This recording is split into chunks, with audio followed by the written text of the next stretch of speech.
Konnichiwa, hello and welcome. This is Roy at Ninjazola90, and today I will be reviewing the NECA Shin Godzilla. This is a pretty cool, really awesome figure, and I got some things to say about it, so let's get things started. And now, starting things off with the box, because this is a really cool, awesome box. I hang on my wall as a decorative piece. These boxes I don't throw out because obviously they have hang tags.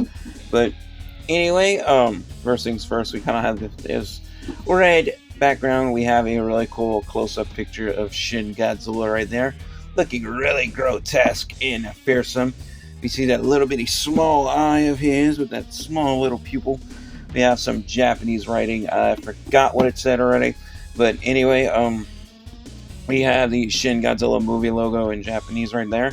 Of course, we have the English font for Shin Godzilla right there. And of course, we have the Godzilla logo at the top right corner. The inside of the box, we get a really cool picture of the figure with the city backdrop. And of course, we have the inside of the box, which I already took the figure out several years ago, of course. Of course, we have Shin Godzilla written at the top in a Japanese movie font as well, and we have the English print font for Shin Godzilla as well down here at the bottom. And of course, the top of the box, we have the movie logo for Shin Godzilla as well. We have the Japanese logo for Shin Godzilla. Also, we have ages 14 and up. Obviously, this is for older collectors. And warning: choking hazard, small parts. So yeah, don't look at this figure and get hungry and try to eat it, because yeah, you're gonna end up in the hospital. So not smart. But anyway, I'm more than sure we all know better by now. But anyway, we also have the NECA logo at the top right at the top of the box. Side of the box, we basically get a side view of the movie poster of the figure. Practically the same thing on the front. And of course, we have the Godzilla 65th anniversary logo from 1954 to 2019. The other side of the box is practically the same thing. The back of the box is where things get interesting. We get the Japanese and English movie title logos for the movie. And of course, we get two really awesome pictures of the figure in different poses, looking really cool. And we have the plot for the movie. You can pause that and read it if you want to, so I'll leave it here for a hot little minute.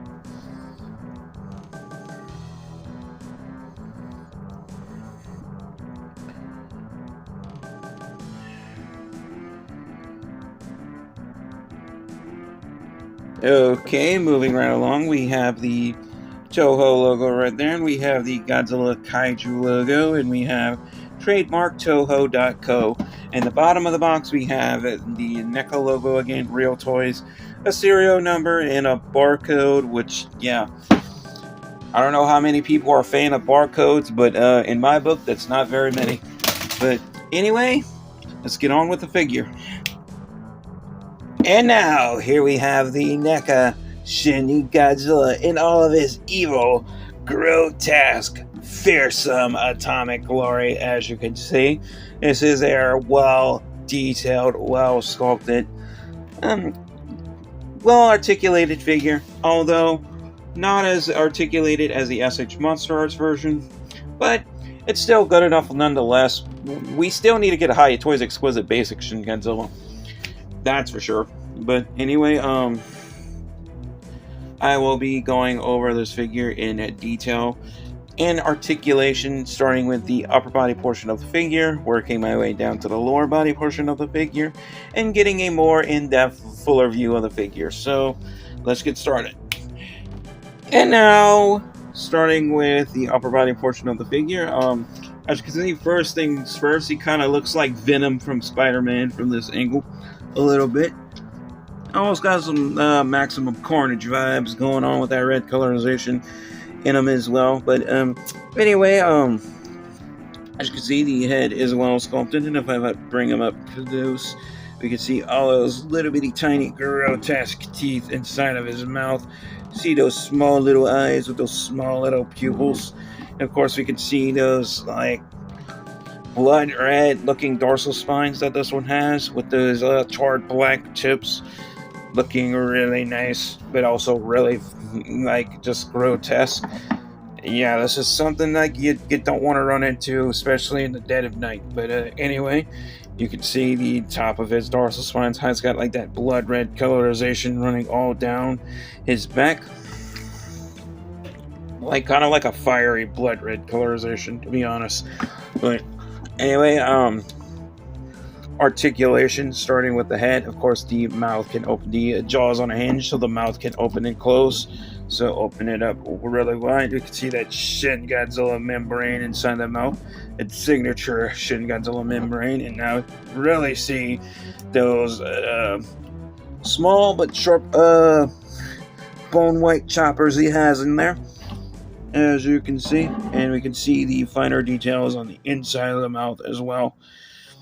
And it really looks like Venom with that open mouth. But anyway, we can see this one also kind of sort of has these sort of gills going on in the neck, but I think it's just mainly like muscle tissue. If you look at it, that's what I think it is. But yeah, this looks really cool. We even have like the little spike in the middle of the chest that Shin Godzilla has on this one, and it's really pointy. Look, made an indentation in the middle of my finger. That's why these are not for small children. Also, the head can move, rotate independently from the neck, and the neck can also rotate as well. We can look down about that much. We can look up about that much. We can look right.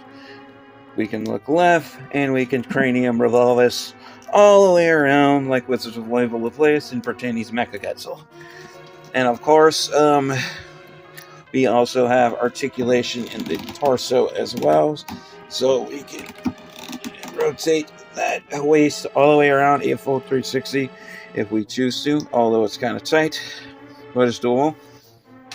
And also we have ball joints in the shoulders and these little bitty toothpick arms that Shin Godzilla has, but they are still articulated, so we can move them somewhat, so we can move them back about that much. They are very hindered by the sculpt, as you can see, and we can move them forward. I'm gonna try to get yeah, I could, but it's just I would have to heat it up, and I'm not gonna do that, but we can articulate them. We do have a single hinge joint in the elbow, so that is there. It's just, yeah, these arms are really tiny, so we can bend that forward and back. As you can see, it's okay. It's being a little bit better on this side. So as you can see, we can bend them forward and back, and we have a full 360 swivel as well. So can I swivel this elbow? Yes, I can. Of course, we have a swivel hinge in the wrist as well, so you can move those wrists forward and back on a hinge for that claw swiping action. So yeah, I don't see why how Shin Godzilla is going to be using his claws too much with those small arms he has. And of course, we can swivel them all the way around a full 360, like so.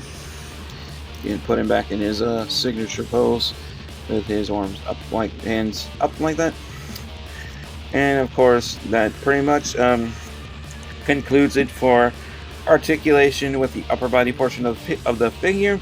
So now moving right along down to the lower body portion of the figure, getting in detail with the hips and the legs and the knees and all that good stuff. So let's get to it.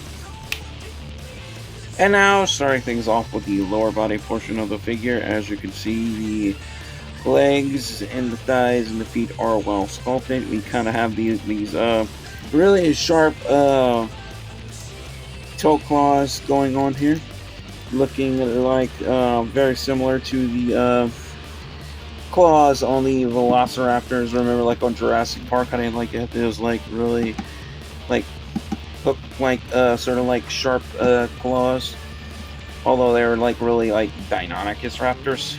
But anyway, the hips are on ball joints.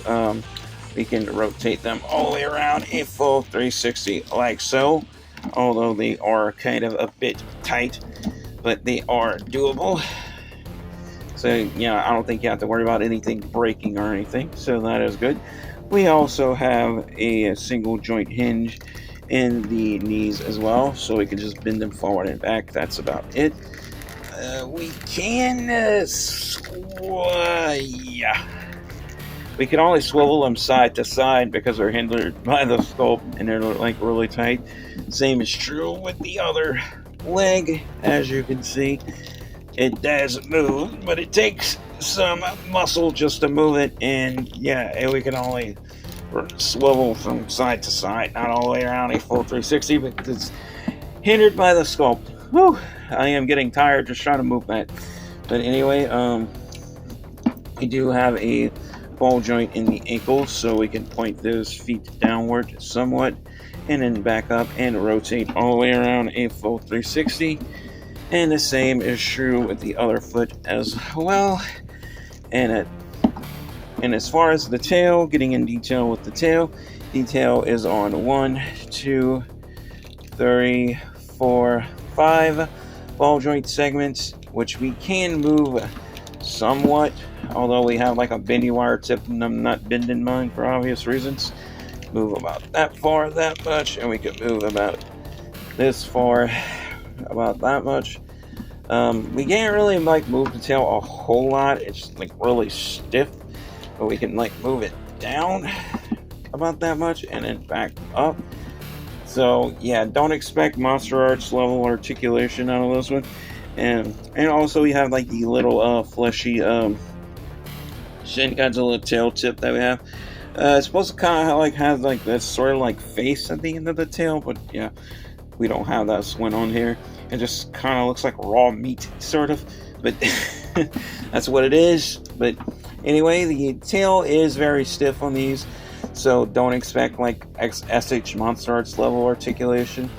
So yeah, I think if we do, hopefully, I believe we will eventually get a Hiya Toys Exquisite Basic Shin Godzilla, and I could guarantee you the tail articulation in that one will be leagues better than the NECA, which I also have the Atomic Blast NECA Shin Godzilla I will be reviewing soon as well, so definitely be on the lookout for that. But anyway, that pretty much concludes it for articulation and detail for the lower body portion of the figure. So now let's get a more fuller in-depth view of the figure, shall we? And now getting a more fuller in-depth view of the figure. As you can see, this one is very grotesque looking because it's Shin Godzilla. As you can see, the dorsal spines do get really small as it gets to the tail, and it kind of just tapers off to these like bony little spikes going all the way to the fleshy tip of the tail that kind of looks like I said, raw meat, sort of. But yeah, another reason why you shouldn't get hungry and try to eat this figure.